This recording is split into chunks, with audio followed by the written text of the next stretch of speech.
So, Brian, how is your week been, buddy? You know what? What can I say? It's the week before Thanksgiving, so it is all good, man. I like it, man. What are you looking forward to for Thanksgiving, man? What's your favorite meal? Favorite part of the Carbs, all the carbs, bro. No, I make a homemade mac and cheese, which is my favorite thing. Oh, dude. So yes, I do the whole like it is not your Kraft mac and cheese. Don't the thing that goes in the oven and it's like a casserole and it's Oh, bubbling and like it takes like three grown men to lift it. It's right? got so much cheese on it. And that's the right Yeah. way. I mean, Yeah, yeah. absolutely, I mean, yeah. absolutely. Like I feel like anyone that comes to my house for Thanksgiving, the meal would shave 6 years off your life, as it should, Right. You know, as it should, yeah. And it's especially mac and cheese, dude. Like, we could do a whole podcast on bruh, macaroni and cheese. bruh. I think we need to have prevented the nerds cooking. Just doing, like I'll my new nickname will be Bobby Fatty instead of Bobby Flay, and then Yeah. we'll do it straight I'd have up. to, I'd have to be like Guy Beardy. Got Guy dude, Beardy. I dig it, bruh. man. Bruh, I think so. I think Whew. speaking of Guy Beardy, I'm seeing a little more hair on top of the head. What's I up, man? Like, yeah, I keep on like, should I shave it? Then I'm like, I don't know. I think I'm probably gonna shave it tomorrow. You know what? I'm sure the ladies who are fans of the Revenge miss Ball Brad, because we are the sexiest podcast in America. I mean, you do share a nipple with Shamar Moore. Two, Two. two, That's two. right. Yes, Awesome. yes, Oh, let's go ahead and get going. But first, Brian, yes, sir. think about this, man. A cheeseburger is a dead cow covered in its own lactations. Yo, yo. And with that, I'm, here's the music.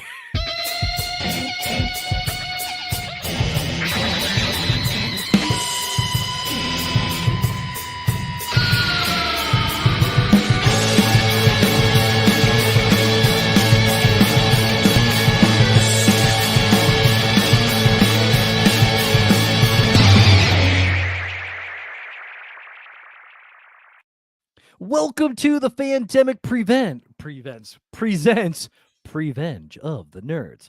We are your one-stop podcast every week, and we are going to give you all the things to the level up who's this your and the awesome. what's it's.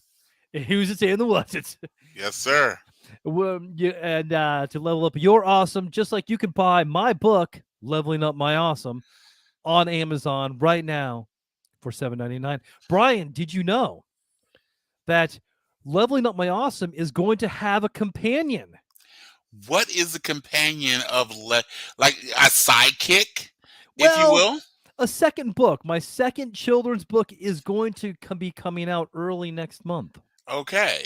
Yes. So if the original would be Steve Rogers, you're now giving us the Winter Soldier. You know what? I'm gonna go with more of an Isaiah Bradley. This has a little bit more meat to it. Okay. This is a more of a story type of thing in there. So yes. So but not a Sam Wilson, but an Isaiah Bradley. Right. Yeah, we'll get to we can get to. But if Julia Louis-Dreyfus shows up, let me know. That's all I ask. Okay, sir. So this is how the show is going to go. We are going to start off with our top 5. We'll give you our 2 cents worth and a penny for our thoughts, because that's how we like to roll. We'll give a little bit of our, maybe we'll go down on some things that maybe don't live up to our level of awesome. Then we are going to Andor. Then we are going to tell you the stories that could have led to your favorite movies, TV shows, and so much more. It might be a list. It might be a pitch. One thing is for sure, your awesome will be leveled due to this. We will show you how the sausage is made, ladies and gentlemen. And sometimes it's not pretty. It never is. Never is.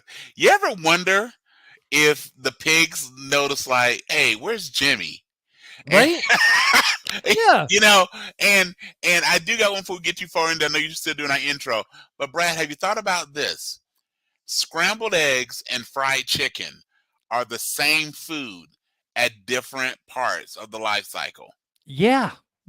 Just the cow thing. Yeah, dude, I know there's several things like with the cow. Yes. It's like But which weirdly, thinking of that, that a cheeseburger is a dead cow covered in its own On lactations, lactations, it is. actually made me want a cheeseburger. Is that Oh weird? yeah, no. In fact, I think it makes it that much better. I do. Yeah. But I also found this out over the past week. Apparently, scientists have proven that the skin on your lips Hmm? is the same skin that makes up your butthole. So we're literally talking out of Yeah. Or when you say, or every time someone gives you a kiss, they literally are kissing kissing. your butt. Yes, they are. Love it, love it, love it. And that I is why this podcast is not for children, ladies and gentlemen. Yes. actually, you know what? We do pretty good. We do We pretty good. actually do. Yeah, but do us a favor there, any kids in the audience. Please don't share Brian and Brad had said. You know, 'cause that's all we need is the public school system. You know what though? We taking our shots at like Black Twitter, the Illuminati, Disney, pretty much anyone. But I'm a little afraid of the school system. Yes. Yeah. I am the self-proclaimed Emperor of Awesome, Bradley Butin, and this is my co-host, the unverified twin of Shamar Moore, at least in the nipples. But I have paid the fee to Elon Musk, so I am verified. I am verified. You're giving him the $8, huh? Yes, yeah. You get one for blue. I paid it all in Susan B. Anthony coins. So I just figure if I'm gonna pay, I'm gonna pay it interestingly. But I am Brian S. Dennis. Well, the S stands for Dwight Eisenhower. Very good, very good. Now, so be careful with those Susan B. Anthony coins because most of them are worth more than $1. I mean, but anything that Elon Musk touches, isn't it usually worth more than $1?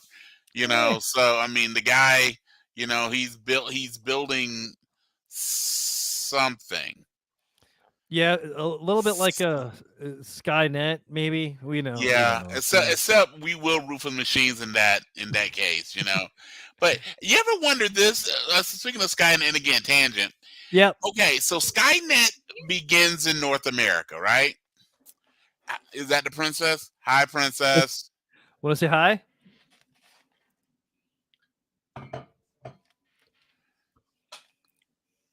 Hi.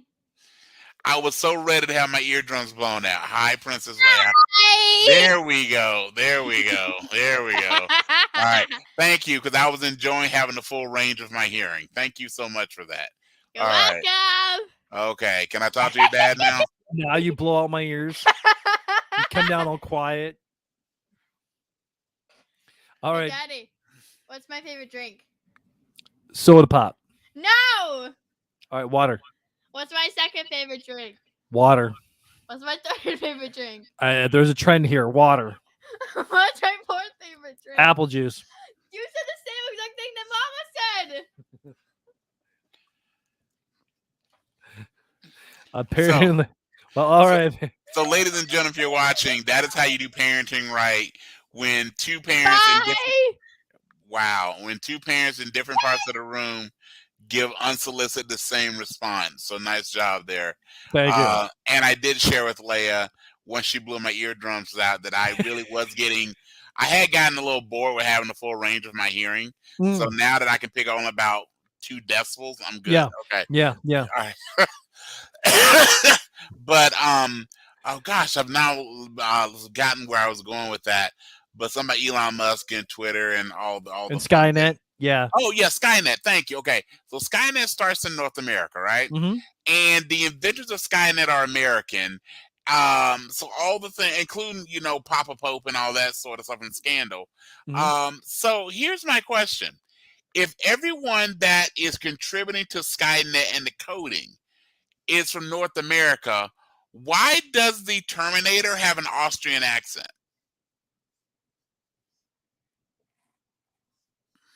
I need to get a cricket sound here. And his version is the only one. Yeah. What if? Yes.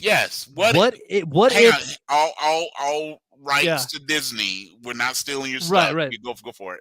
Yeah. But what if the makers of the T1000 or the Terminator is T800? Yeah, T800. Yeah. All right. what if the reason why they have an Australian accent is because their favorite actor is Arnold Schwarzenegger? Schwarzenegger. And Yes. that's why they Yes. model the Yes. Terminator Yes. after. And what if Schwarzenegger actually died, and this is the Terminator that is impersonating Arnold? What if when he was governor, he actually signed the contracts to build the Skynet facilities? Wouldn't that be a thing? And that was a like, here you go, sir. By the way, that shows you when Arnold Schwarzenegger truly became insulated as an American icon. Because remember his early movies, they used to try and explain the accent, and then they just quit. There was Yeah, like, I remember, I think Kindergarten Cop might have been the last one where right, they right. like he immigrated from Austria and he had been a cop and da da da da da. And then it's by the time we get to like the Expendables and stuff like whatever. Okay, Yeah. it's just Just flex your fine. muscles, Arnie. By the time we got by the time we got the jing, like I don't think they even explained it in like True Lies. Yeah. Like it was like the guy works for like the CIA, or I'm sorry, I think it was like the Prometheus or like the last line of defense. With, by the way, I'm sorry, if they ever were to pick someone else to play Nick Fury, it should be Charleston Heston. Cause go back and watch True Lies. Charleston Heston gives you straight up Nick Fury vibes, and in all due respect to Samuel Jackson with the L sense, but Charleston Heston, I'm like, if they ever if they ever have to like have like Nick Fury's dad, it should be Charleston Heston, and explain that like maybe I got it, I just prevenged it. Nick Fury's dad is one of the first Americans to visit Wakanda, and while he's there, him and like Queen Ramonda's too close to the same age, but Queen Ramonda's mom hooks up with Nick Fury's dad, and that gives us Nicholas J. Fury, and maybe the real question isn't what if, sir. Maybe the real question to Nick Fury is, who are you? I actually dig that. We're gonna actually be digging into some Marvel here a little bit later because I got something for you, buddy. All right, we're burning daylight, sir. I'm sorry, I keep distracting us. No, that's awesome. All right, buddy. So you know what? Let's go ahead and talk about what's on our top 5 or what isn't on our top 5. Yes, so my top 5 is going to be real simple. My top 5 is actually only a top 3 this week. I was really busy with work and stuff, so I didn't get into as much things.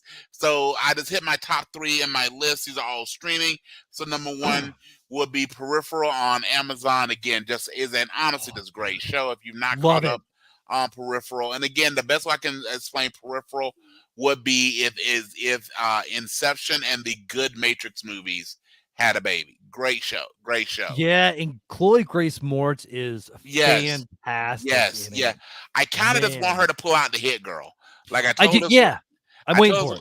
I told us want to see her mask up and do her thing. Okay, or somehow have like Nicolas Cage, child. I mean, he that all joking aside, that made his turn as Big Daddy made kind of like we talk about how Galaxy Quest is one of the better Star Wars movies. Mm-hmm. His turn as Big Daddy may be one of the better Batman. I mean, that was really. I mean, it was very thinly veiled. Like I think his helmet even had like baby ears on it for no reason, right? So it's like. Okay, all right. But anyway, Peripheral, I actually just today caught up on the 4th episode of Titans. Loving it. Kind of digging Raven with the white hair. Dude, yeah. They may need to keep that somehow. I mean, digging that. And of course, watched it about 7 a.m. this morning. The man named after Dwight David Eisenhower, Dwight David Manfredi. You know him as Sly Stallone. I just simply call him Rocky Tulsa King. It is just Taylor Sheridan. You do no wrong. Everything you write has just been excellent, and your daughter is really creeping me out. So yeah, I don't see how you sleep at night, dude. Seriously, I'd just be afraid. I would sleep with salt around my bed. All right. That being said, Tulsa King is the other part of my top three. Again, I just really enjoy. I keep trying to compare it to, and it's different. Mhm. We talked. I think we mentioned this last week that if they ever did a crossover, the only show that would kind of make sense would probably be the Mayor of Kingstown. Maybe they could do a thing with Yellowstone, but I Yeah. think between Yellowstone, 1883, the Mayor of Kingstown, and now Tulsa King. In Tulsa 1923. and night, yeah, and Tulsa Yeah. maybe Tulsa King. And sixes. Yes, 6 6 6 6. I think it's Yeah. 4 6s. I think Tulsa King might be. I think Mayor still may be my absolute favorite, but Tulsa King I think is coming in a strong second. I'm with. Well, I mean, Yellowstone first for me, but then yeah, I mean it's a fight for second Yeah. place. And dude, like, Well, Yellowstone is Beth and Rip. I mean, everything else can God. kind of be. By the way, Yeah. Wes Utley, I understand it's a character, but dude, you were Satan's kid in the original Daredevil, bruh. Come on now, like, can you talk? Like, can you not take it on the chin every episode? And Brad and I talked after the podcast last week. We don't revise our list. I think this mentioned when we talk about badass women, Beth Keaton was not on that list, and she totally should be. The Yeah. fact that that's the same actress who played Dr. Watson's fiance in Sherlock Holmes, that's impressive. I mean, she completely goes the other side. Did you not catch that? No. Yes, she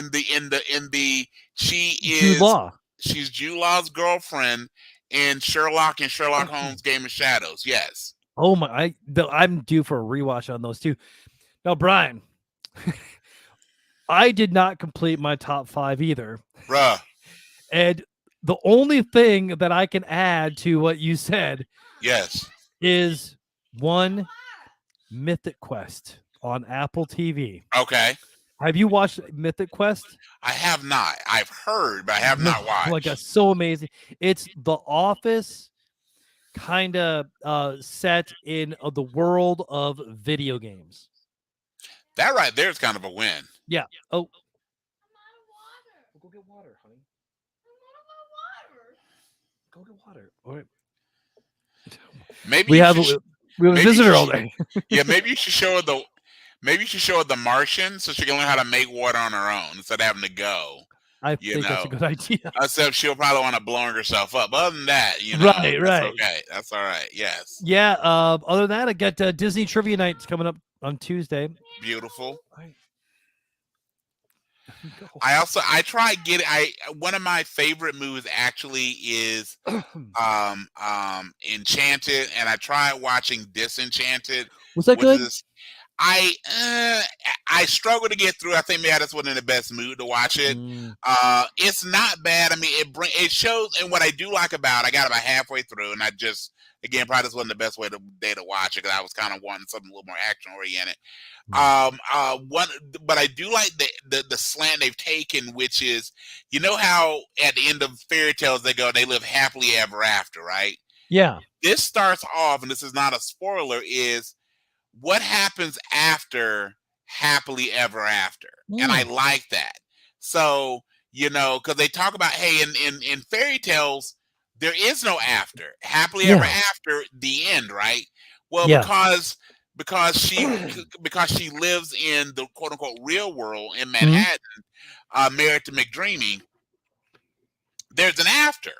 So what happens after happily ever after? And they do a good job of really playing up, because in the first one, and this is what I did like about it, so I'm going to go back and rewatch it. They really showed, like a lot of movies, when you have like the fish out of water thing, they showed her how everything works out. Well, now they play another idea. She's a fish out of water who continues to be a fish out of water and navigating, again, the quote unquote real world. So I was a big fan of the original.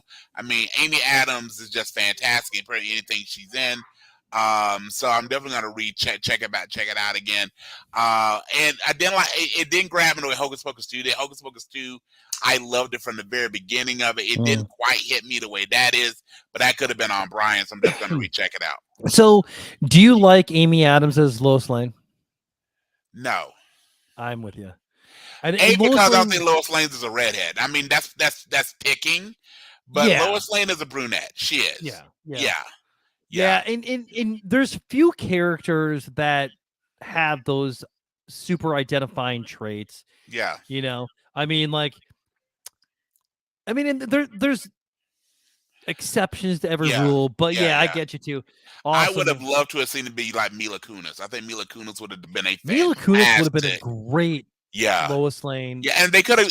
How about this? Mila Kunis as Lois Lane and Ashton Kutcher as Jimmy Olsen. You know what? Because Ashton could play kind of that dorky reporter guy. This is kind of there, but also is Ashton Kutcher, so it's kind of wink, wink, nudge, nudge thing. And you could even keep Amy Adams as Lana Lane. You I could. mean, yes. I mean, there's room in the world of Superman for those other characters, and especially because it's the other characters around Superman that's going to give you a good Superman story. But I'm also not gonna lie. If Diane Lane is Ma Kent, I don't see the reason to ever leave Smallville. I just you want no? I'm good right here. Wait, Pa died. Oh no, let me go check on you. Thank you. Do you, boo boo? That's exactly where I'd have come over like after the funeral. I brought like a pie or some type of casserole. Mac and cheese. Yeah, mac and cheese. Cheese. You end up mac in the mac and cheese, and like, oh no, yes. Why don't we eat this under the Tuscan sun? Ooh. Yeah. Okay. With that being said, sir, would you like an honest ad before we get into our list? All right. So here's an honest ad, and this, given that we're recording this on November 20th, 2022, it is the Sunday before Thanksgiving.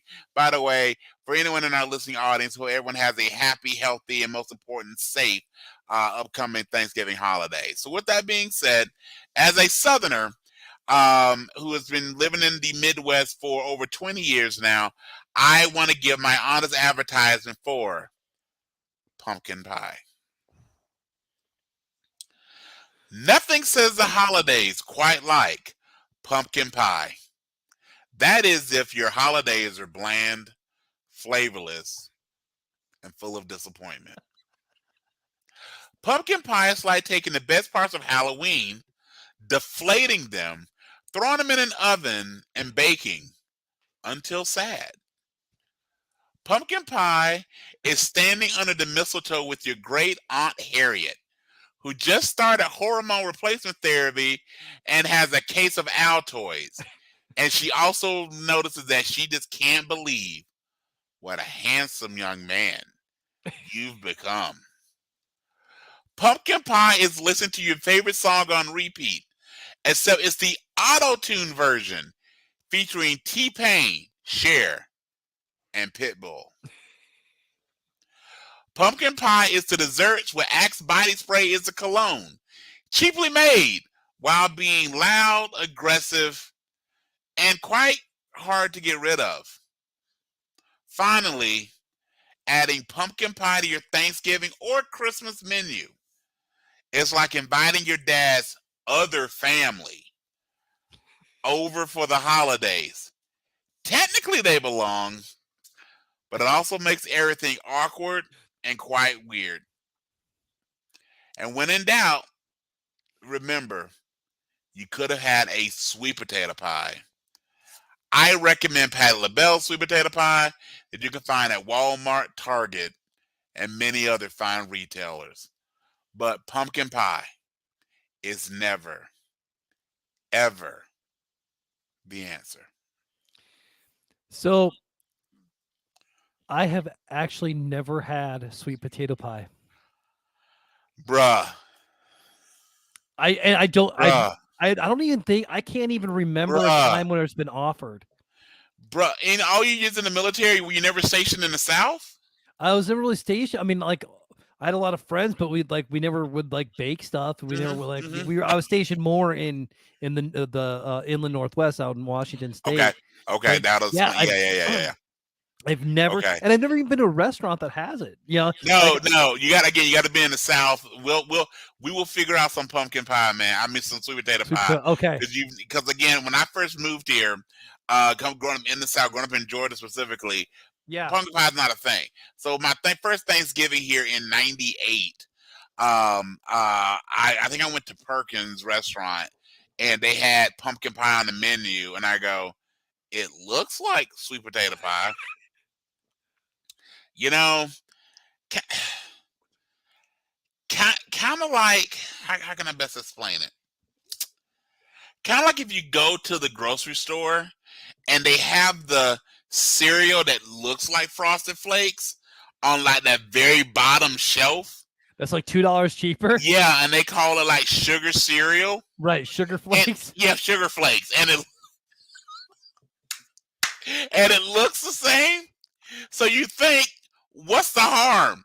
Right. Until you try it, and then once you try it, you go, and there's harm. And There's harm right and there. the brand is that smart. Yes. Yeah. Yeah. And then what you feel bad is you only spent your hard-earned money, so you don't want to get rid of it. But when you eat it, it's like, it's like that creepy uncle that looks at you going, you know what you came here for, right? You know what that was. Right. Like he was like, okay, just give me my school tuition. Like you just feel bad, but not, it's just that moment it's like quid pro quo moment. Yeah. Like it's just. By the way, I feel like I'm offending everyone in our audience. I need to do you boo boo scroll if we can. Gotcha. Yes, yes. So yes, thank you. And I feel better about it. But yes, that is my honest advertisement for pumpkin pie. It's awesome. Well, that'll actually lead us into our next part pretty It well will. there, buddy. It's almost like someone part of- planned that. Almost, buddy, almost. So, Brian, Yes, sir. what are we talking about tonight? All right, so we're gonna revisit. So we always usually come up with different topics every week, but this week, because we're recording the Sunday before Thanksgiving, again, as always, have a happy, safe holiday. We thought we'd revisit what we did last year for our inaugural Thanksgiving podcast, which is if we could invite anyone from the variety of universes, our Revenge Nerd universes, who would those people be? So again, Bradley and I do not discuss our list beforehand, but we're gonna play Guess Who's Coming to Dinner, Thanksgiving style, and unfortunately not starring the inimitable Sir Sidney Poitier. But we are going, or Bernie Mac's version. Well, again, Ashton Kutcher. See, it all goes together.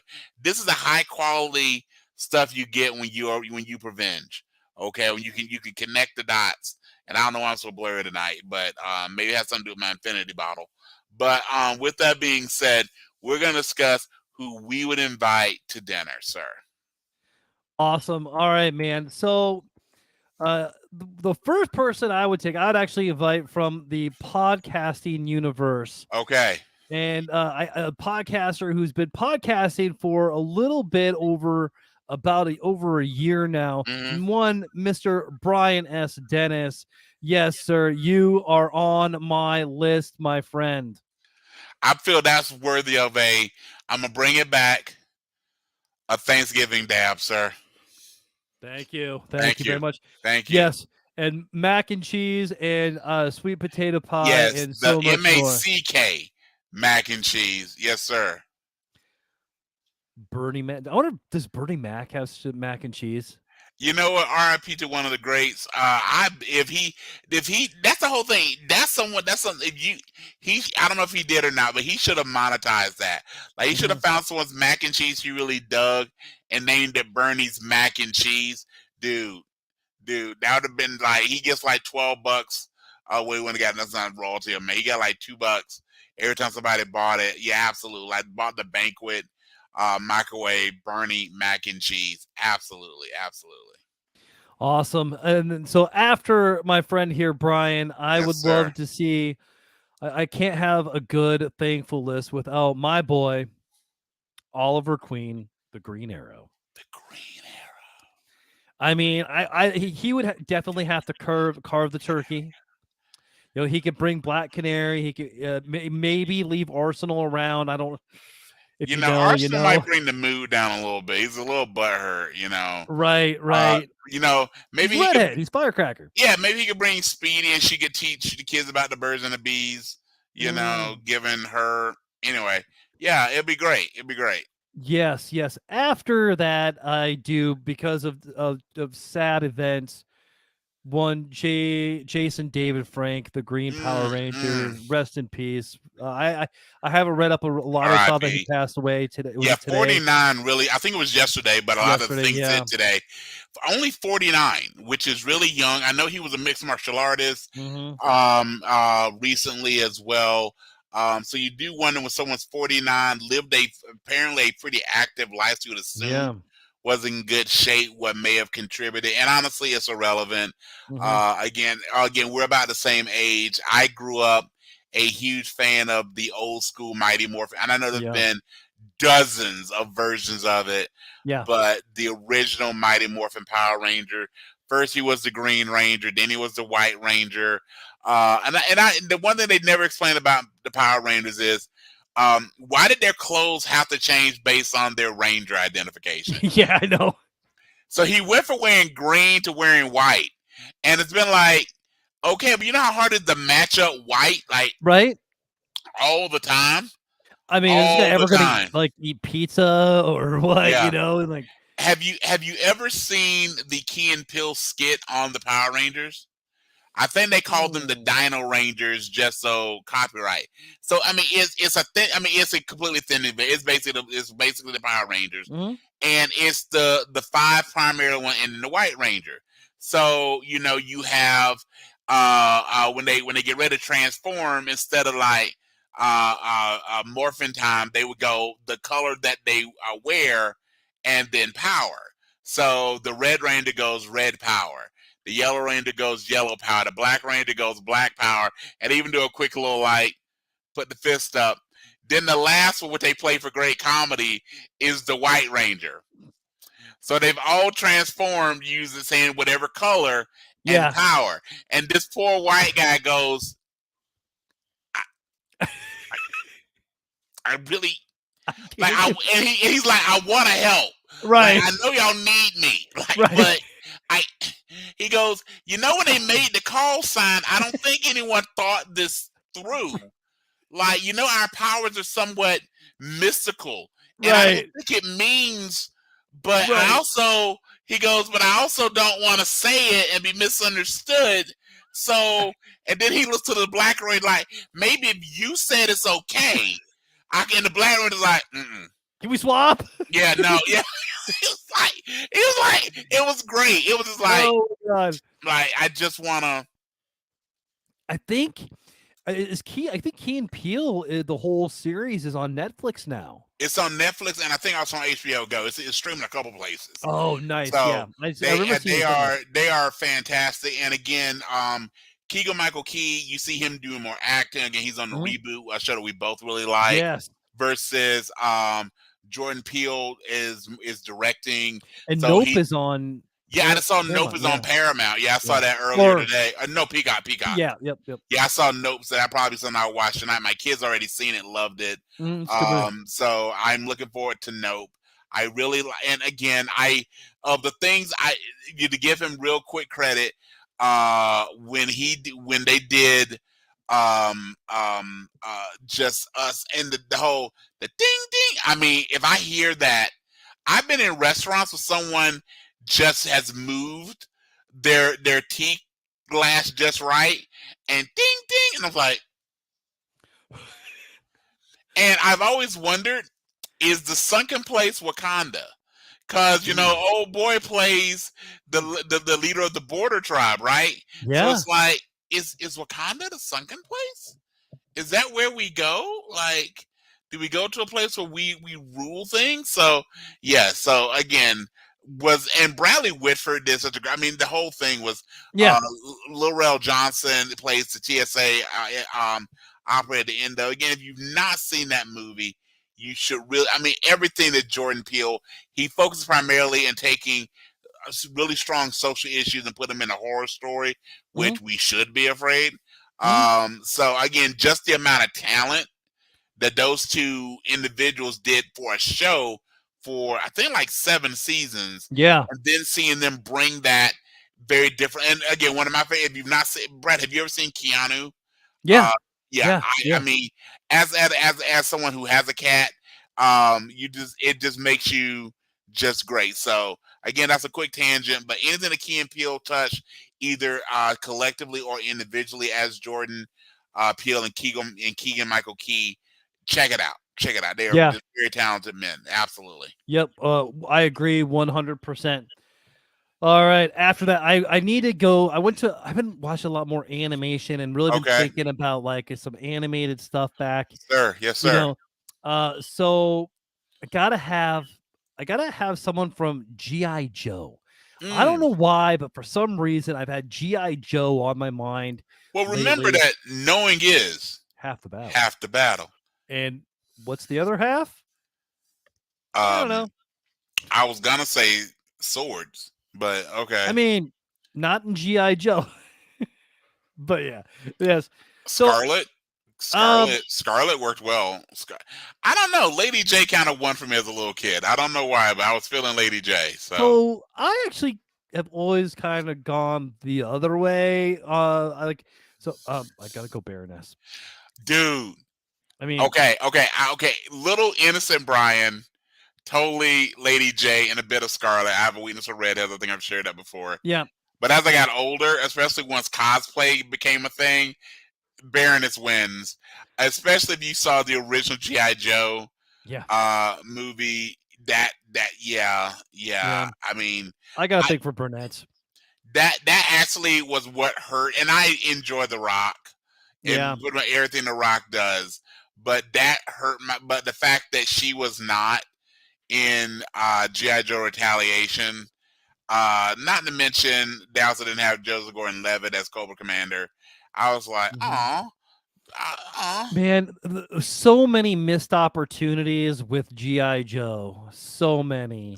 did you hear that they actually had to refilm much of Retaliation because he got panned by the audiences so bad when they made it? Really? I'm assuming you've seen Retaliation. Yeah. Oh yeah. Yeah. So you can do the scroll for spoilers in case anyone hasn't, just for that whole deal. So in Retaliation, one of the things that happens fairly early in the movie is a character played by Channing Tatum, Duke, is killed, right? Yeah. That happens actually much earlier in the original cut of the film, like at the very beginning.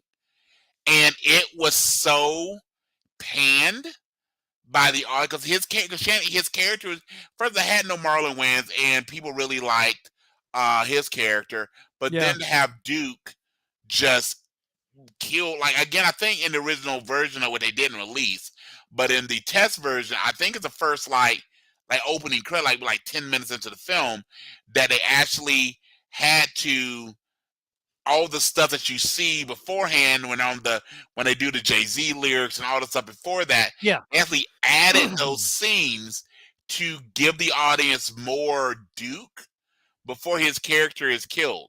Because again, there was such a rejection of that piece of it. So I always thought that was Hmm. very. So I remember I heard on some radio show, and then I found a Reddit article talking about it. So I actually went into the movie thinking that, well, they must have, just written out his death, and then I go, oh no, this backed it up by 20 minutes, but still. But yes, okay. Yeah. I mean, yes, we got Joe, but Duke is kind of an integral part of GI Joe. Mm, And they had Hawk, right? We even got a cool yeah. cameo from Brendan Fraser in it. Yep. I mean, yeah, man, like GI Joe should be a freaking franchise. Honestly, Yes. GI Joe needs to be it needs to be an action show, Sure. but we can Sure. prevenge that another time. Yeah, whoever owns Hasbro, you need to write that for. And you know what? Don't get the and again, Taylor Sheridan if you're not doing anything. Yeah, right. We know you are, but Yes. Okay. we got room Don't for let GI it. Don't let. Joe. Okay, we both came hot and cold on this. Don't let it be people who did Halo. Just don't, because Cobra Commander's mask could be off in the first 10 minutes, and it just kills the vibe of it. So, Yeah. So after GI Joe, I'm sticking on my 80s cartoons because Brian, one of my favorite animated movies ever is from 1985 and it's Transformers. I want I want Hot Rod, also known as Rodimus Prime, to show up for Thanksgiving.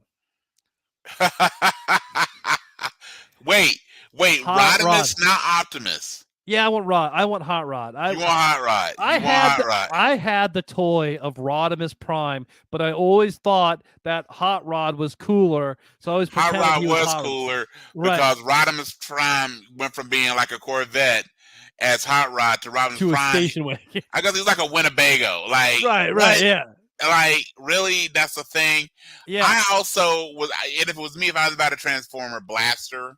I always had a thing for Blaster or Jazz because as a black kid growing up, like they that kind of seems like that's a Transformer being in my neighborhood. Yeah. You know, or of course me Grimlock. I mean, Ooh. just. But I was a fan. I actually preferred the Decepticons to the Autobots. I mean, there were a few I mean, who didn't love Optimus, right? But for the most part, I actually liked the Decepticons better. I was one of those few people that actually my favorite Transformer, after like Optimus and Grimlock, was totally Starscream. He was so whiny and Weasley, and I kind of was like, I kind of want him because he's going to survive. Like Megatron takes it on the chin a lot. Starscream was just like, you know, and that voice, and it was just great. I was just always a bit, and he was a jet. Yeah. You know, like Megatron turned into a gun that someone else had to fire. Like, wait, so if Megatron's alone and he transforms, he's just gonna kind of flop around, like and he goes from this giant robot to a handheld gun. Thank you. I mean, like, okay, even boom, now Optimus is coming at you. You know, now he's handheld. Okay, sorry, folks, tangent. He's handheld relative to the size of a Transformer, right? So he's probably bigger than like Spike would pick up, but he's still a gun that one of his minions can hold. And then if I was Starscream, I'd have like the first time he transformed into the gun, I'm told I put him in like a lockbox, like there. Yeah. What you gonna do now? Yeah. Now what you gonna do, Megatron? Yeah. And how you feel about that, Galvatron? What are you gonna do now? Yeah. And another point that is the cannon on his arm is bigger than the cannon that he transforms into. Yes. See, we need Neil deGrasse Tyson on to discuss the process of how does mass work. Right. Like, wait, how does that? Because I actually saw this again. It was an article that I saw. And again, we understand movies are meant to be fun for the most part, but someone pointed out when they came out with Ant-Man and the Wasp, and they shrank the building, and you see Michael Douglas kind of just pull the building behind them like you would like a roller luggage, and someone goes, well, that's not how mass works. Even if you shrunk the space between the atoms to make the building smaller, it would still weigh the same.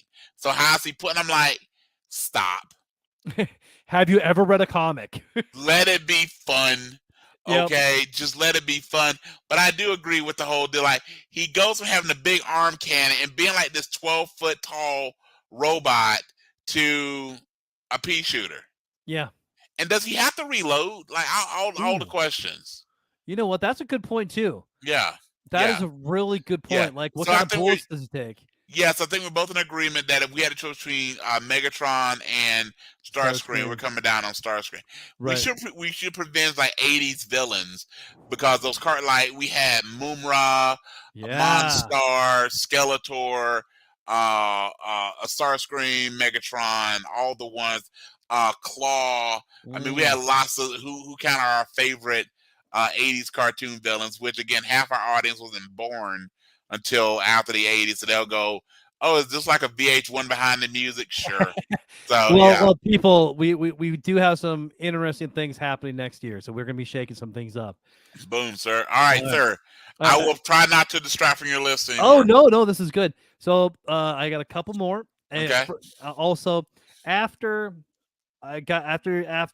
Transformers universe, I gotta go to the world, the wizarding world Of Harry Potter. of Harry Potter. And man, I would love to have talk to one Dumbledore. I thought for sure you were going Hagrid, R.I.P. But okay, Yeah, I had to go well, for the R.I.P. better to beard. original Dumbledore as well. So Right, okay, right, yeah. So, yeah, I want to have some cool conversation with Dumbledore. okay. Just I think he'd be I'm fun. I'm inviting Mama Weasley. I don't know what it is, but Mama Weasley just yeah, Hmm. yeah. Now after I'd be her Patronus anytime. Absolutely, yes. now staying with the big old gray beard, I'm gonna need Gandalf around too. I want to see Gandalf and Dumbledore Yes. around the same table as the Baroness and Brianess Dennis. I mean, who Thank would you. not want this? Thank you. Thank you. I want the wizard fight between old Gandalf and old Dumbledore and Gandalf the White. Like Yeah, that's what I want. That's what I want. yeah. That's what yeah. Because by the way, could you just imagine? Again, this is me playing with your list, but could you imagine like Dumbledore asking for like the yams and Gandalf going, "You shall not pass," Yes. and like opening up this trench in the middle of your living room, and Yeah. it's just him and the Baroness on one side, kind of like it's always Daphne and Fred when they break up the team. Yeah, Yep. like totally, like yeah, absolutely, absolutely, yeah, Oh my gosh. And I'm gonna end my list yes, sir. with if I have Gandalf and I have Dumbledore in here, there's one other person that's gonna make this conversation a million times more fun. Okay, Brian, sir. do you want to take a guess at this? If you already got Gandalf, oh God, probably wants to go Magneto.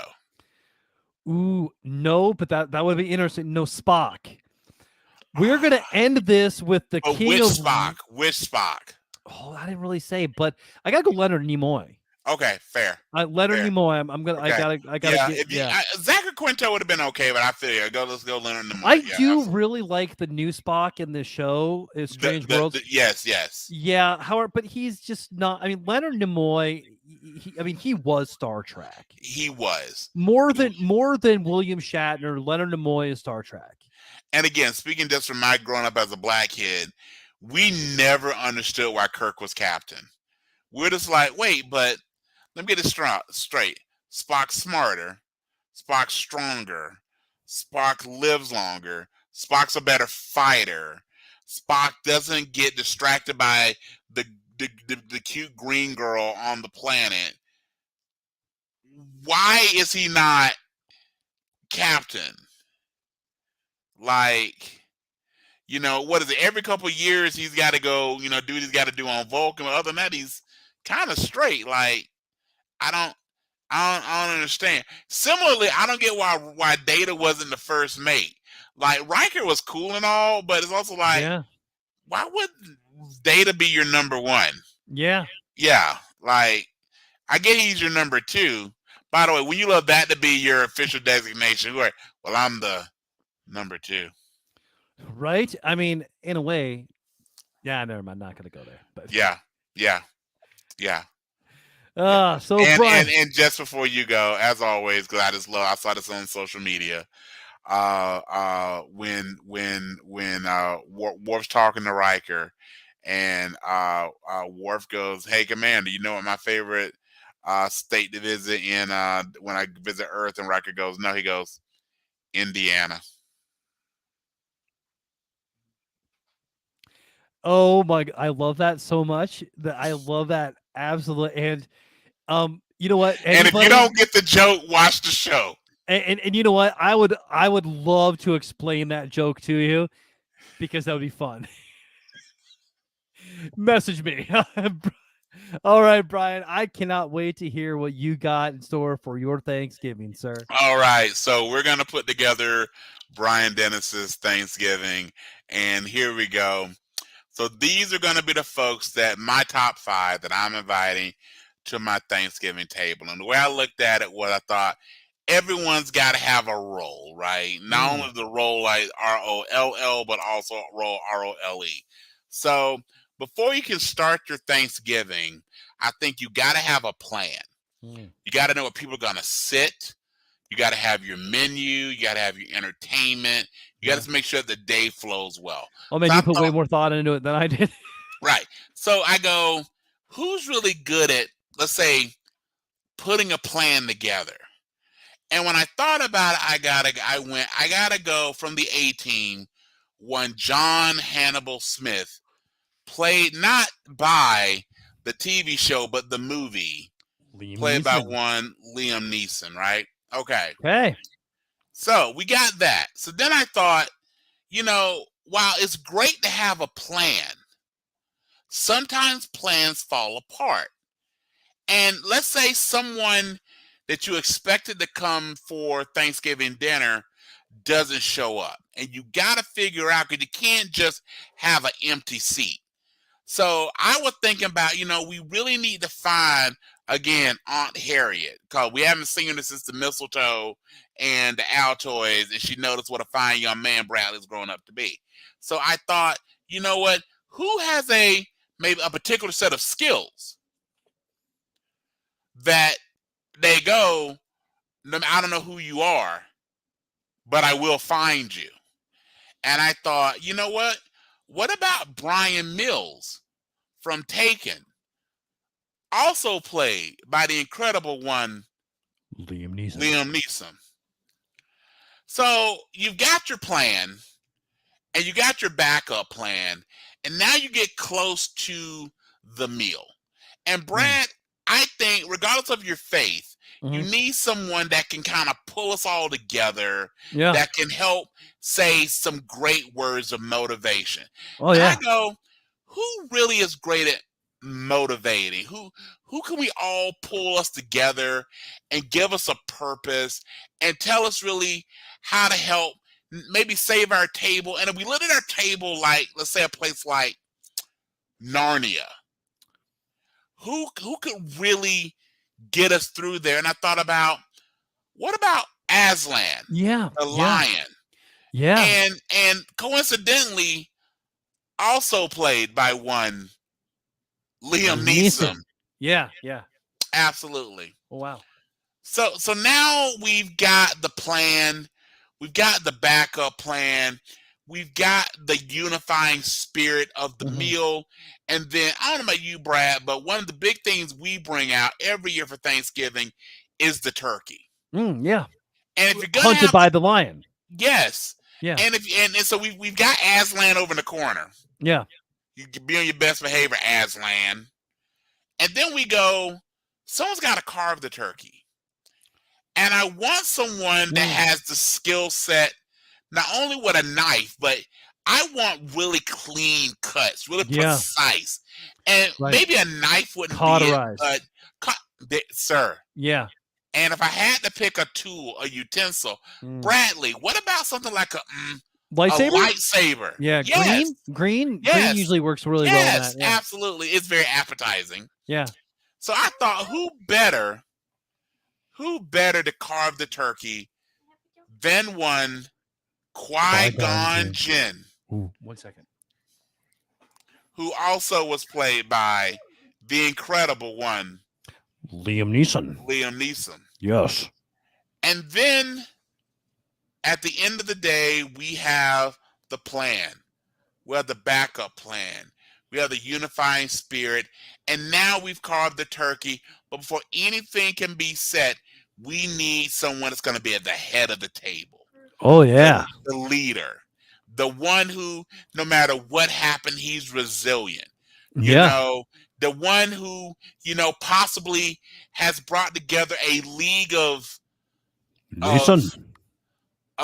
like shadows, if you will. And I thought, especially because, someone that no matter how much he eats can rise, Bradley, from the coma of the carbs. Right. Almost like he had like a Lazarus pit. Yeah. And there's only one person that can do this, and that is the Ra's al Ghul. demon's head himself, Ra's al Ghul. Yeah, of course. Yeah. And if you're going to pick that version, it must be the version from Batman Begins. It Oh. must be the version from Dark Knight Rises. It is, because he is the mercenary, Yeah. the father of Talia, the man who brought Bane into the light. Ra's al Ghul. Who, Yeah. I don't know if you caught this. This is totally accidental, but it's also played by one What? Liam Neeson. No. There it is. Dude. There it is. Hey, that's great. Leia is back. She wants to tell you a joke. Leia, please, can I hear your joke? All right, Leia. Do you want the headphones? Sure. All right. All right. Okay, Princess Leia, let me hear your joke. Knock knock. Who's there? Hawaii. Hawaii who? I'm good. That's good. I like that. I like that. That was good. That was good. Yep, she's my kid. Yep, Brad, as I can say, one thing is that she's inherited your sense of humor. She Yep. came by it naturally, sir. Yep, she's me. And she's also laughing at her own joke, which She's again me. is a trait. Yes, absolutely. Yep. Yep. Good Yes, job, sir. Leia. Good job, baby girl. Yeah. You know, in Hawaii, you don't Aloha really also allowed. means hello and goodbye. Yeah, and you know, in Hawaii, you just can't you can't laugh loud. You have to give a low ha. Wow. I know. Wow. It's like did you know the Wow. shovel was the world's most groundbreaking invention? Stop. And then the broom came along and swept the nation. Dude, oh my God. Dude, King Kamehameha is like, what on earth are we doing here? I know. Yeah. Wow. Awesome. But your list, man, I don't know how that happened. That it was all Liam Neeson. I was Yeah. not, I got nothing. Yeah. I got nothing, sir. Awesome. All right, sir. Do you have a tat for us today? Well, I got a little something for you I want to go over with, but I want to hear your tat first, if Sure. you don't mind. No, perfect. Okay. So I was inspired by you, sir.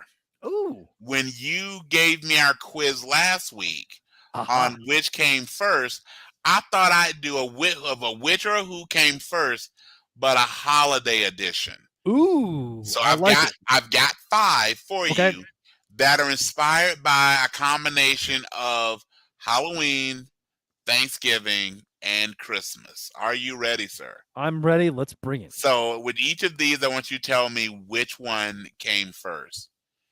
So we'll start off with a little music. I know you and I are both fans of music, so here we go. Which came first? The song Grandma Got Run Over by a Reindeer or the song Monster Mash? Okay, so I'm pretty sure Monster Mash came out in the 60s, but I'm thinking that Grandma Got Ran Over by the Reindeer came out earlier than that. I'm going to guess that came out in the 40s. So I'm going to say Grandma Got Ran Over by a Reindeer. You would be wrong, sir. Oh! You are right that Monster Mash came out in the 60s, came out in 62. However, Grandma Got Run Over by a Reindeer was not released until 1979. Really? Yes. Wow. That's it's one of those things that I agree with you. It's for both of us. I think the song came out when we were so little. Yeah. But it seems like it's always been there, right? Yeah. But it actually didn't come out till 79. Okay. All right. So keep with a Halloween theme. Which of these TV shows debuted first? The Munsters or the Addams Family? We've talked about this on the podcast. We have. Before, and we have. And and it's really close. It is. I want to say the Addams Family. You are correct. By months. No, not even by months. Or weeks. No, 6 days. 6 days. Wow. The Addams Family debuted September 18th, 1964. The Munsters debuted 6 days later, September 24th, 1964. Not even a week. Who do you like better, the Munsters or the Addams Family? For the TV show, I like the Munsters better. Agree. Yeah, they just Now, haven't been able to crack the code with the yeah, movies. Even the new because Rob Zombie, I was like, eh. yeah, I mean, because you can't. Herman is, and forgive me, I know that he's passed away. Yeah. The actor that played Herman was so good, Yeah. so good. And I just when I think, and I just think at this point when I think about the Addams family, I actually don't think about John Aston. I think about Raul Julia. Yeah, Yeah, absolutely. that to me is totally Gomez. Not to mention he's actually is Yeah. Latino, so it kind of helps. Right. But I think about him and Angelica Houston, Yeah. and Christina Ricci. As Wednesday. Just yes, Yeah. yeah, versus the TV show. And honestly, and again, I watched both of the shows. I actually like the Munsters television show better than the again, both of them are in the 60s, very similar shows. Mhm. I just always like the Munsters a little better than the Addams Family. So you know who I think would make an excellent Herman Munster? Okay. Ryan Reynolds. Really? I do. I think that he has that wit because, like with Yes. Herman, I mean, There's like a dry. He's smart. They play him dumb. But he's very smart. He's very quick. Yes. Right, right. And with Herman Munster, he was very, very like wholesome, right? And Right. there's one of those things like Ryan Reynolds in the right role, he is that way. He's funny Yes. and he gets that point across about Yes. like so many different things. I think he would make an excellent Herman Munster. And Ryan Reynolds, part of his delivery is he'll even. I mean, if you've seen Waiting, things like that, Yeah. he'll deliver a quote unquote wholesome line, but just the way the inflection of his voice, the pause that'll happen after he says something is like. Now in Deadpool he does it all the time because that's very much how Deadpool communicates. But in anything he does, he'll just say something, and then it's like that just one moment of a beat before moving forward, and you just go, "Oh, I see what you did there." So yeah, I think I was also thinking had they redone the Munsters many years ago, Richard Mole, who played Bull, Oh yeah, he would have made an X. I mean, he physically, yeah, he's just there. built to do that. But I like the Ryan Reynolds one. All right, fantastic. So again, if for the folks that made that film, The Munsters, take a Rob little thing. Zombie. Yeah, Rob, if you can get, I'm sure Ryan Reynolds at this point commands a pretty penny. You're competing with Disney money, but see what you can do there. All right. Are you ready for our next? Which came first, sir? So you are 1-1 at this point. Again, we have 5 totals. We got 3 left. All right. Okay. Next one. A holiday edition. Going way back into time here, sir. Which came, and this took some research. Which came first? Eggnog or cranberry sauce? Eggnog. Ding, ding, ding. Correct, sir. Eggnog is over 100 years old. As is cranberry sauce. Ooh. They are about 30 years apart, but both of them debuted in this country, and both of them said, as best you can figure out, both of them showed up in cookbooks in the 1700s. Eggnog 1765, cranberry 1796. About 30 years difference. I don't like either one of those, so you know what? Hey. I like cranberry compote, which is one thing that I make. I agree. Actual cranberry sauce, the gelatinous thing that comes out of the can. Yeah, Ocean Spray. If you want to sponsor us, we'll eat all the cranberry sauce you ask us to. In an episode, too. In an episode, we'll do straight up Fear Factor. Yeah. Okay. All right. Here we go, sir. All right. 2-1. 2-1. Both of these, I mean by the original version, which would be television specials. Okay. Television specials. Which came first? How the Grinch Stole Christmas, the original animated version, or the original stop time version of Rudolph the Red-Nosed Reindeer. So we've got the Grinch Stole Christmas versus Rudolph the Red-Nosed Reindeer. Okay. Which one came first? So I'm thinking that How the Grinch Stole Christmas is later in the 60s. And I'm thinking that Rudolph the Red-Nosed Reindeer is probably mid to late 60s. So I'm going to go Rudolph the Red-Nosed Reindeer. You are correct, sir. So at this point, mathematically, you will have won. But just to let you know, Rudolph the Red-Nosed Reindeer came out in 64. Okay. How to Grinch Stole Christmas, not as late as you thought, 2 years later in 66. Oh, okay. So Reindeer in 64, Grinch Stole Christmas in 66. Okay. Awesome. Now, the last one, also Christmas movies. In my mind, the two greatest Christmas movies ever, and I discussed this in a podcast last year. Which of these came first? The first Die Hard movie or the first Lethal Weapon movie? That would be Lethal Weapon. Lethal Weapon did come out before Die Hard, but Die Hard is a better movie than the first Die Hard is better than Lethal Weapon 1, but Lethal Weapon 2 is better. Thank you. I think I go back and forth on my favorite Lethal Weapon.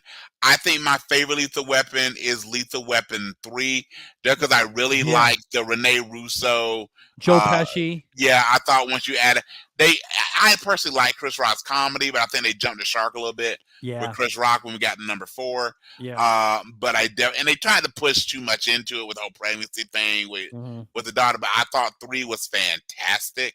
So for me, I think it goes 3, 2, 1. Die Hard is one of the few that again I think the subsequent sequels, leaving out number 4, I think was really good. And I think there might be a 5 they're working on if I remember right. And with Die Hard, definitely Die Hards 1, 2, and 3 are all really good. Once we got past, by the way, Die Hard with a Vengeance, starring not only Bruce Willis but the incredible one Samuel Jackson, where the L stands for. Once the kid became an adult and they're kind of hanging out, and it's like, really, really though, basically there's like Bruce is a little older to do the stunts, so we're gonna do something different. It's like you guys would be retired cops by now. Yeah, absolutely. So just for time wise, I'll let you know, Lethal Weapon was 87, Die Hard a year later, 88. So So yes, go ahead. I was saying, and you know what? Like, I don't remember. Like, I know I've seen Lethal Weapon 1, but I can't recall any of it, and I can recall Lethal Weapon 2. Yeah, I will say the thing that I recall from Lethal Weapon 1 is number 1 that the villains was number 1 the dad from Dharma and Greg. Really? Yes, Greg's dad from Dharma and Greg was the ultimate big bad in the first Lethal Weapon movie, and Gary Busey was like the second. That great fight they have in the lawn. Yeah, I remember that. Yeah, and like want to see who's better, and Murtaugh's going, "I'll take responsibility." Yeah, all that. Yeah, that was. And Murtaugh going to go. As you can tell, I love the movie. Going, he's got the gun. Let me take him. And Gibson's going, no, back off. That was the whole deal. Man. They took away the suicidal ideation in the later movie. I thought in the first one, having him be right on the edge there was. And by the way, the big thing about that one was it was really after 48 Hours. Lethal Weapon showed that the buddy comedy formula really works. So again, it's become a really common thing now, but you had not seen the buddy comedy and really that formula of having the black guy and the white guy and they don't really like each other. And I mean, a lot of those tropes, you got the older cop who's, again, I'm too old for this, whatever, or the bristled lieutenant. You saw that initially in on 48 Hours. You saw some of Nick it. Nolte and Eddie Murphy. Yeah. And then you saw a bit of it in Beverly Hills Cop, and then definitely when we get to Die Hard. I mean, not Die Hard, but Lethal Weapon. So a lot of those things weren't a thing until we get to the 80s, and you had those slew of movies.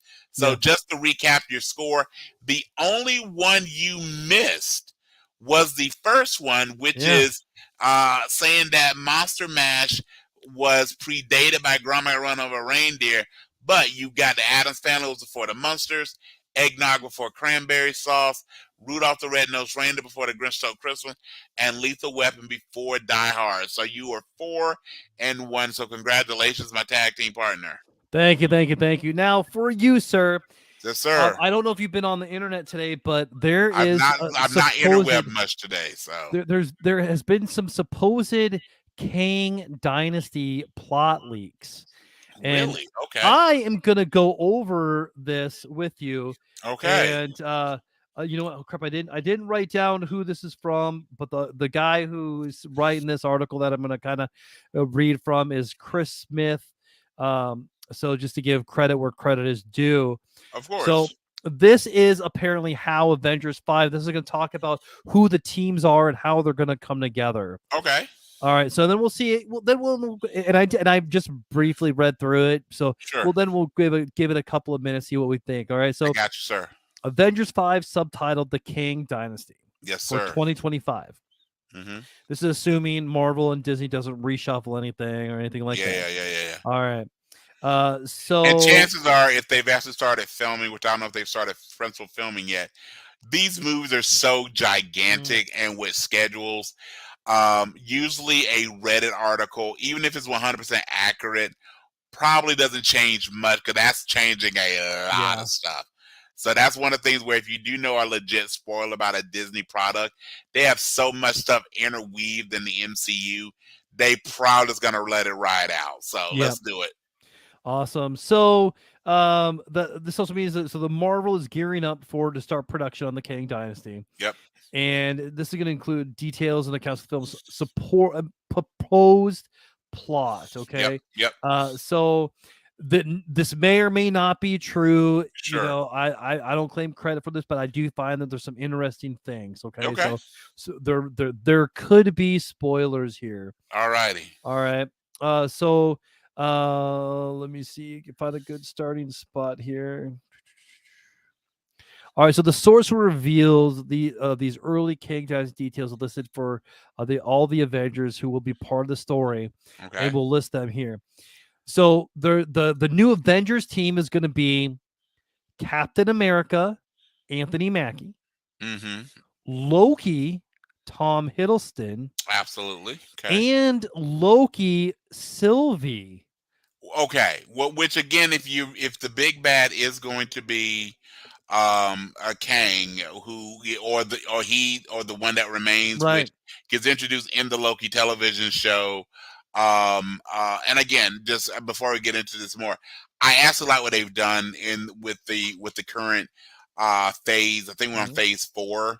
Phase 3 and phase 4 is you watch phase 1 and 2 and most of phase 3 to spin off into the shows. Now you have to watch the shows to spin off into the movies. Perfect example would be the Julie Louis-Dreyfus character who is in Wakanda Forever. If you had not watched Captain America and the Winter Soldier, you have no idea who she is. And Black Widow. Yeah. You have and they really expanded her in Captain America Winter Soldier, Falcon Winter Soldier initially. You really don't know who she is. So okay, so we've got Loki, we've got Sylvie, and we've got Captain America, the Anthony Mackie Falcon, formerly Falcon, Captain America. Okay, and then Ant-Man, Wasp, and Lily is going to be a big part of the plot. That's what this is saying. So now, outside of that, remind me, Lily. Lily is Ant-Man's daughter. Okay. So Captain America, not Cassie, Lily. Oh, I think her name's Cass. That's what threw me. I think. Oh, that's right. It is in both the comics and the movie. Her name is Cassie. So. Oh yeah. Oh gosh. Yeah. Evangeline Lilly, who is the Wasp. Evangeline Lilly. Okay. No worries. No worries. Okay. All right, and then Captain Marvel with Wonder Man and Shang-Chi. I just love the fact when you said Wonder Man, if you saw my fist go, Wonder Man is one of my favorite characters. They pretty much announced him. Yes, and for those of you, and again, I know you want to get more into this. Yeah, you're fine. Wonder Man actually has much more detail in the. Okay, so if you listen to our podcast before, my favorite character in DC is Marvel. My favorite anything in Marvel. Also, my favorite character in DC is Batman. Mhm. My favorite product in Marvel has always been the Avengers. More so than the X-Men or anything Yeah. like that. So Wonder Man has a big part of the Avengers, especially when it comes to Vision and Wanda or Scarlet Witch, which they really got rid of Mhm. for the movie, similar to they really ixnayed Mockingbird In for Widow. everything. Yeah, so everything that you see between Hawkeye and Black Widow is really Hawkeye and Mockingbird, or Agent Agent 42. 42. Yeah, which Or is they it 43? it's. I thought it was 42, maybe 43. Which Yeah, again, I think. I like, which is now Linda Cardellini's character, Mhm. his wife, all that. Okay, so just hearing that they are bringing Wonder Man into this is fantastic. I'm curious how they will do that. Okay, so right now, if I heard the team correctly, we've got Ant-Man, Wasp, Wonder Man, yes. We've got Loki and Sylvie, yes, which makes complete sense. We've got Captain America, absolutely. Is there more to the team? Because there's a big Oh, yeah. name missing in my head. Okay, go for Well, it. so the way that they are saying that these are going to be in groups that are going Okay. to come together. So the Okay. first group Okay. is going to be Cap and the Ant-Mans. Okay. And then And they've there's already got Tic Tac. They've already got some backstory there, which Yeah. makes sense. Okay. and then it's Captain Marvel, Wonder Man, and Shang-Chi. And Okay. then after that, it's going to be Kate Bishop with Clint Barton Which would be coming out Hawkeye of and Hawkeye. Yep. coming out of retirement. Yep. And then after that, we're going to get Spider-Man and Daredevil. Which would make, again, total sense. I can see Mhm. Spider-Man or Peter Parker relocating to Hell's Kitchen. You've already got that. Does that mean is Miss Marvel in there? Not Miss Marvel, but is She-Hulk in Oh, there? we'll get there. We'll get Okay. there. Okay. And then so after that, we're going to get to Doctor Strange and Clea. There we go. Doctor Strange and who? Clea. Okay, his wife. So Doctor Strange, yeah. Clea. Oh, and I'm sorry, She-Hulk. And no Wong? Doesn't say Wong, but Okay. I mean, Wong's too loved of a character. He's going to be in there somewhere. And if we get Wong, we may get Madison with two N's and a Y, but not where you think it is. Yes. And then after that, we're gonna get this is saying that Black Panther is gonna play a key role in the Kang Dynasty. Yeah, I mean, for no other reason than if again, RIP to Chadwick Boseman, had T'Challa not died, Mhm. you would have definitely had him have a pivotal role in this. So with the fact that Shuri has abdicated, and again, spoiler alert from Wakanda Forever, but since she appears to have abdicated her throne and is living in Haiti with Toussaint and Nakia, I could definitely see, and I could see, and I think you're going to ask me kind of, so I'm gonna jump ahead a little bit just because I have thoughts on the Black Panther piece. Okay. So if I was writing it, where I would bring some real world into this, given that Kang and time travel is such a thing, if he's looking for an ally, Shuri would be the ally. If you help me do these things, I can bring your brother back. Ooh, yeah. So that leaves her in a very, and again, a friend of mine pointed this out, and my son, not even a friend of mine, my son pointed out, which I get why they did, because they wanted it to be very much a Wakanda movie. Yeah. But if you notice at the funeral for T'Challa, excuse me, there were only the Wakandans. Mm-hmm. There was no one from the outside, no Avengers, not even Winter Soldier, who, as far as we knew, lives in Wakanda. Yeah. No, not even so, and of course the King's closest connection to the Avengers would have been Winter Soldier, would have been Captain America. Neither of them, which they have written out Steve Rogers. Yeah. And who knows where, again, the way things happen, there very well have been a reason that Bucky didn't make it back. But they didn't just allow outsiders into it. So I get that. But if she feels ostracized by the greater Avengers, if she feels that the outside world, like, where were the Avengers when they were getting invaded by Namor and his people. Where was that? So you leave her in some level of we're not sure where her alliances lie. And while I could see, while she goes into it fully either wanted to remain neutral, or because again, that's been the thing with Wakanda, they remain neutral, or her wanted to honor her brother's memory by joining the Avengers. If you do a thing where Kang approaches her first and goes, almost like a quantum leap, I can make right what once went wrong. You shouldn't have lost your brother. They purposely left it very vague as to what kills T'Challa. Like maybe he goes, "Hey, I can give you an antidote. I can bring your brother back."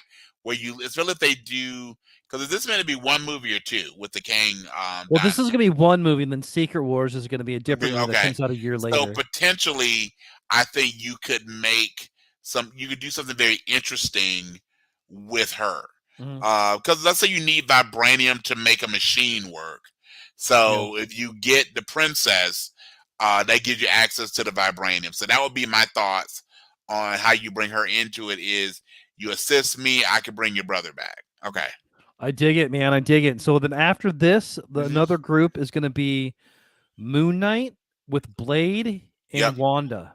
Well, wait. With Wanda? Yep, with By Wanda. Wanda, you mean Wanda Maximoff, the Yes, Scarlet, the Scarlet Witch. Witch. Yes, the the one that at least was in the building that collapsed and Wonder Core. Absolutely, because we all know she didn't die. Yep. We all know she didn't die.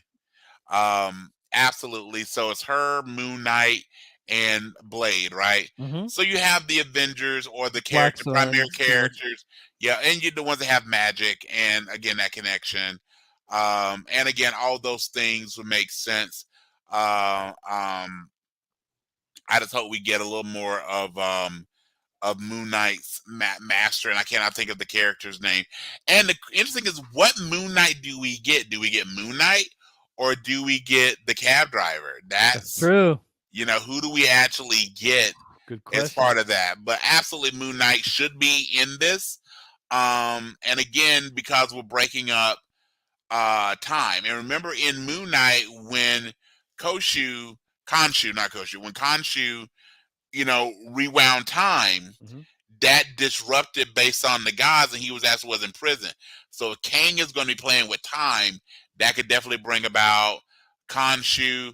And again, I like the idea of them bringing, because this has been an obvious thing with a new phase of them bringing more of the mystical elements between Shang-Chi, Moon Knight, Doctor Strange, who was already there, Wanda really diving more into the Scarlet Witch aspects of it, even a little bit with America, which I'm surprised I've not heard that name yet, but we also haven't heard Wong's name, which is really Carmitage. So also we've not heard of Ned. Again, Ned, America, and Wong very much Carmitage. So we'll see where that lies. Okay. So, and then this is saying that Reed Richards will appear, and Doctor Strange is Doctor Strange is now trying to create his own Illuminati. Of course, and he does. here is the Illuminati that he is trying to. And please tell me the casting for Reed Richards stays the same. It doesn't say. So it's got to be John. It's got John Krasinski. His Illuminati is that he's trying to create will be Captain Marvel. Fair. Captain America. Okay, I don't think that works, but okay. Deadpool.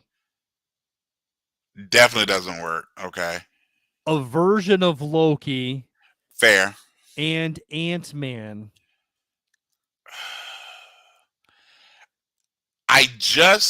Of everything you've said, this one, number one, this doesn't mesh with the comic. Yeah. Number two, the Illuminati are the ones that pull the strings and do a lot of manipulation. So the idea of bringing in, but when you say Captain America, I'm assuming we're still talking the Sam Wilson version. Neither Steve. It would be interesting if they brought in Steve Rogers elderly Steve Rogers, not Sam Wilson. I can see Sam. I don't see That would be Sam cool. Wilson.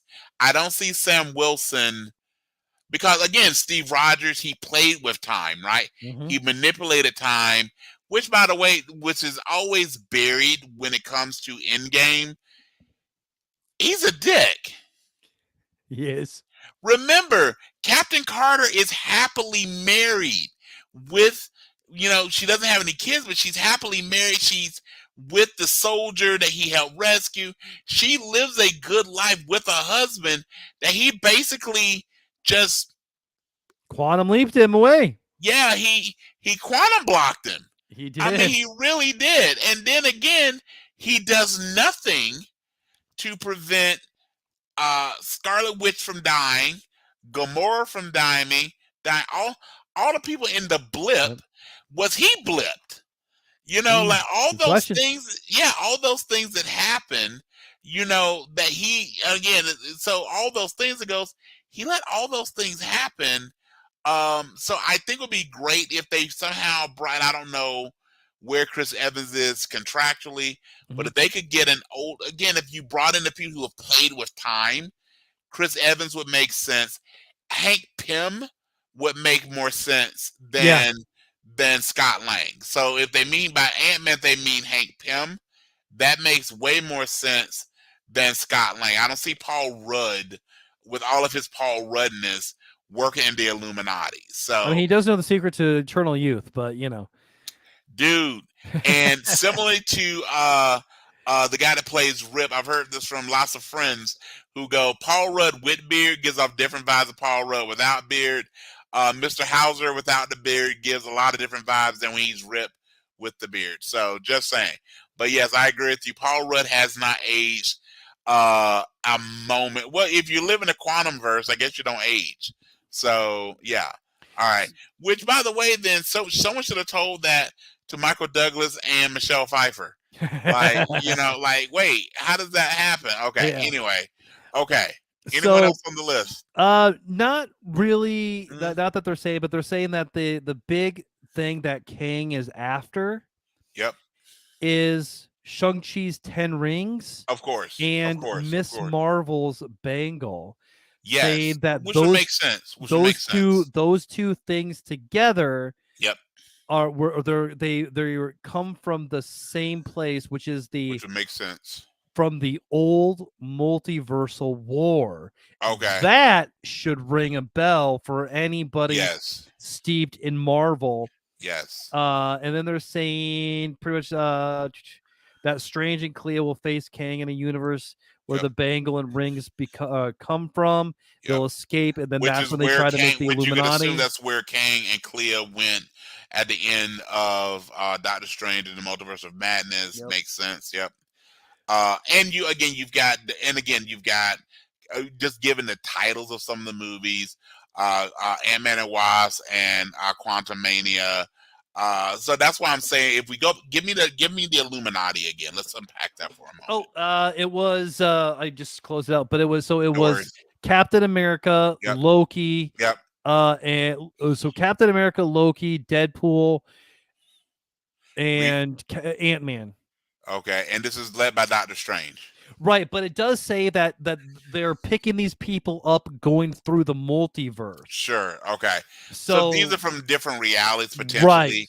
Right. If you look at Doctor Strange, and again, Doctor Strange created his own Illuminati. He was exposed to an Illuminati when he goes again into the multiverse with Wanda and Baron Mordo. I hope we get a Baron Mordo sighting. I think such a good character. Chiwetel does such a good job. Yeah. With that, and I like it with the longer hair versus short hair. I really do. Right, and I still can't say that word. Chiwetel Ejiofor. Yeah. No, I'll tell you my secret, Bradley. I watched a bunch of YouTube videos that actually tell you how to pronounce his name. That's simply all it is. Chiwetel Ejiofor. Not to mention, I just love his turn in The Martian. Okay, so with that being said, the things that would make sense for me that if I was doing this, having an Illuminati makes perfect sense, especially if you're going into Secret Wars. But that Illuminati, if you're going to, and I can see Doctor Strange doing that because again, remember, I think he's still somewhat influenced by The Dark Home. the dark home. Not only doesn't give him the third eye, but also, and again, if Charlize Theron asked me to do many things, I'd probably be okay with it. Mhm. Yeah, sure, okay, absolutely.